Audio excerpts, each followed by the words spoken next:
Hello friends, welcome to SSC coaching centre. दोस्तों, आज के वीडियो में देखने वाले हैं गणित के वो प्रश्न जो परीक्षाओं में एक बार नहीं, दो बार नहीं, बहुत बार आए हैं।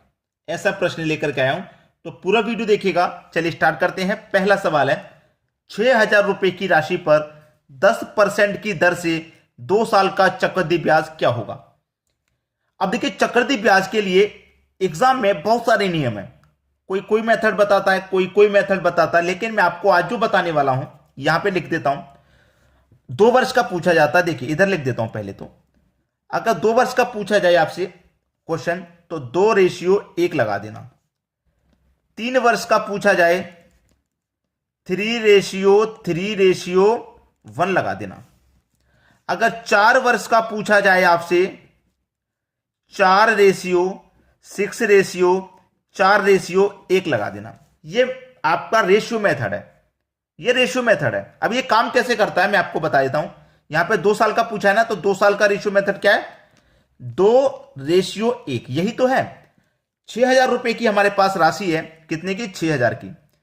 6,000 की राशि है ना, 10% का रेट है, तो मैं 6,000 का क्या करूंगा? 10% निकालूंगा।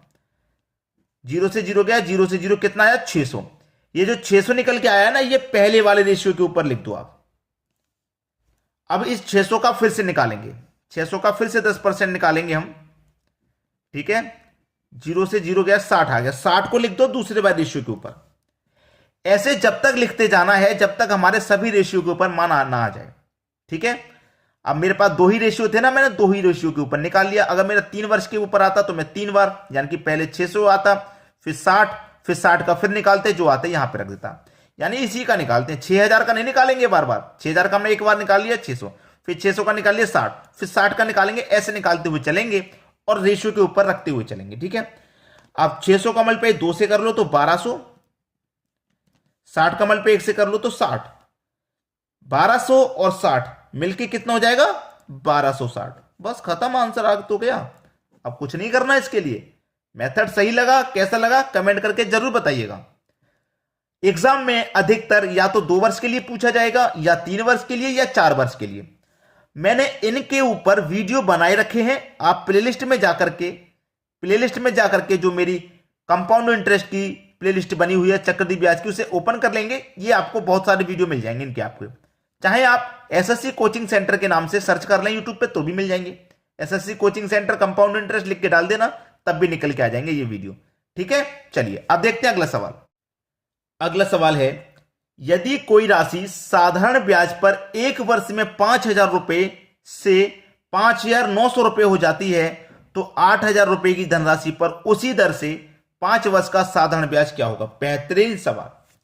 कैसा सवाल? कैसा बेहतरीन भाई। 5,000 रुपए राशि थी, 5,000 से 5,900 हो गई। 1 साल में कितना ब्याज मिला है हमको? 900 रुपया मिला है। ब्याज तो 900 रुपया मिला है, लेकिन हमें यह नहीं पता किस दर से मिला है। नहीं पता ना दर। और प्रश्न है साधारण ब्याज का, तो साधारण ब्याज वाला फॉर्मूला लगा लो। सिंपल इंटरेस्ट बराबर PRT/100। सबको याद होगा ये फॉर्मूला, मैंने बहुत बार कराया है। अब ब्याज कितना है भाई? 5,000 से 5,900 रुपये हो गए, तो 900 रुपये ब्याज हो गया, यानी कि सिंपल इंटरेस्ट मेरा 900 रुपया हो गया। प्रिंसिपल 5,000 था, रेट नहीं पता, टाइम भी दे रखा है 1 साल का, बटे में 100। 2 जीरो से मैं क्या कर सकता हूं? यहां पे 2 जीरो कटा दूंगा। 1 जीरो से 1 जीरो कट जाएगा, और 5 से कट जाएगा 90, 18 बार में। यानी कि जो रेट निकल के आया है आपका, वो 18% का है। किस दर से भैया ब्याज मिल रहा है हमको? 18% की दर से ब्याज मिल रहा है। अब 18% की दर हमें पता चल गई। अब आसानी से कर लो। सिंपल इंटरेस्ट बराबर PRT/100, ये फॉर्मूला है। ब्याज क्या है नहीं पता, साधारण ब्याज क्या होगा ये तो पता ही करना है ना। सिंपल इंटरेस्ट निकालना है, जबकि प्रिंसिपल कितना है? 8,000।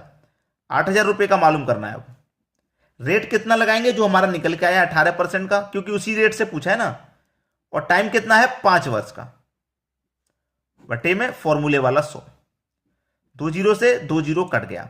अब इन तीनों संख्याओं का आपस में क्या होगा? मल्टीप्लाई होगा। तो 18×5 90, इन दोनों का मल्टीप्लाई मैंने पहले कर लिया, 90 आ गया। अब 1 जीरो और 1 जीरो, ये 2 जीरो तो आ जाएंगे लास्ट में, और 8 का और 9 का मल्टीप्लाई कर दो, 8 ने 72 हो जाएगा, यानी कि 7,200।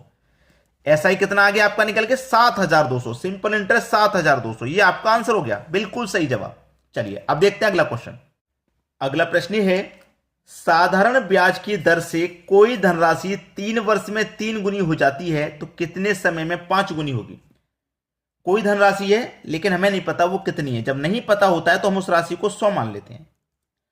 अब क्या कह रहा है, 3 गुनी हो जाती है 3 वर्ष में। 3 वर्ष में कितनी हो जाती है, 3 गुनी, यानी कि 100 की 3 गुनी कितनी हो जाएगी, 300। कितने समय में हो रही है भैया, ये 3 वर्ष में। कोई राशि 100 थी, 100 से 300 हो गई तो इस पे ब्याज कितना मिलेगा, 200 ब्याज मिलेगा। यही तो मिलेगा भाई, यही तो मिलेगा 200 ब्याज। ठीक है, फिर उसने क्या बोला कि कितने समय में ये 5 गुनी हो जाएगी। कितने समय में 5 गुनी हो जाएगी। देखिए कितने समय में 5 गुनी हो जाएगी। अब चाहो तो आप इसे फॉर्मूले से कर लो, क्योंकि हमें तरीका तो पता ही लग गया, सब कुछ पता लग गया, हमें ब्याज भी मालूम हो रहा है, 3 गुने में कितनी हो रही है ये भी पता लग रहा है, सारी चीजें पता लग रही हैं। तो कितने समय 5 गुनी होगी, जब राशि हमें नहीं पता तो हम उसे 100 मान लेंगे, और 5 गुनी की बात कर रहा है तो 100 की 5 गुनी 500 हो जाएगी। अब राशि कोई 100 से 500 हो जाएगी तो ब्याज तो उस पर 400 का मिलेगा ना। ब्याज कितना मिलेगा, 400 रुपए का। अब साधारण ब्याज में क्या होता है, समान रहता है प्रत्येक वर्ष के लिए। जब 3 वर्ष में 200 ब्याज, तो 200 का 2 गुना तो 400 हो गया, तो समय भी 2 गुना लगेगा कि नहीं। जब ब्याज 2 गुना हो गया तो समय भी 2 गुना हो जाएगा, 6 वर्ष का समय हो जाएगा। और समय तो पूछ रहा है कि कितने समय में 5 गुना होगी, 6 वर्ष में हो जाएगी भाई। 6 वर्ष में 5 गुना हो जाएगी, ये आपका आंसर आ जाएगा। समझ गए सब लोग। चलिए अब देखेंगे हम अगला प्रश्न।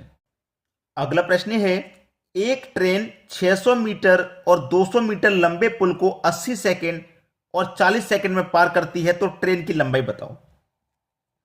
देखिए कोई ट्रेन है वो 600 मीटर लंबे पुल को पार कर रही है 80 सेकंड में, और 200 मीटर लंबे पुल को पार कर रही है, 200 मीटर वाले को पार कर रही है 40 सेकंड में। यही तो कहा गया है, यही कहा गया है। तो ट्रेन की लंबाई बताओ। देखिए पहले हमारे पास दूरी भी है, समय भी है, लेकिन चाल नहीं मालूम है, तो सबसे पहले तो निकाल लो भाई चाल। चाल बराबर दूरी बट्टे समय होता है। अब देखिए दूरी कितनी है, 600 मीटर की, 600 की और 200 की तो कितनी हो जाएगी, दोनों का अंतर कर लेंगे 400। समय का अंतर कर लेंगे 80 और 40 का, तो 40 डिवाइड कर दो, 10 बार में जाएगा, यानी कि जो चाल है वो 10 की निकल के आ गई, 10 मीटर प्रति सेकंड की चाल निकल के आ गई। ठीक है, 10 मीटर प्रति सेकंड की चाल निकल के आ गई। चाल बराबर क्या फॉर्मूला होता है, दूरी बट्टे समय। हमारे पास चाल कितनी है, 10 की निकल के आ गई। दूरी है हमारे पास, एक जो ट्रेन है वो 600 मीटर लंबे पुल को पार करेगी, तो अपनी दूरी को भी तो पार करेगी, जो अपनी लंबाई है ट्रेन की उसको भी तो पार करेगी। जैसे मान लो ये कोई प्लेटफॉर्म है, कोई ट्रेन आ रही है इधर से, इस प्लेटफॉर्म को पार करेगी, तो पार कब होगा प्लेटफॉर्म, कि प्लेटफॉर्म यहां से यहां तक आ जाएगी ट्रेन, और ट्रेन का जो पीछे वाला हिस्सा है वो इस यहां से अलग हो जाएगा, प्लेटफॉर्म से बिल्कुल आगे पहुंच जाएगा। तो अपनी दूरी को भी तो पार करती है वो ट्रेन से। इंजन आगे होता है, पीछे तक ट्रेन होती है। ऐसा तो है नहीं कि इंजन आगे निकल गया तो प्लेटफॉर्म पार हो गया, ऐसा तो नहीं है। इंजन आगे निकल गया प्लेटफॉर्म से, लेकिन पूरी ट्रेन आगे निकलनी चाहिए। तो ट्रेन क्या करती है, प्लेटफॉर्म को पार करते करते अपनी दूरी को भी प्लेटफॉर्म से अलग करती है।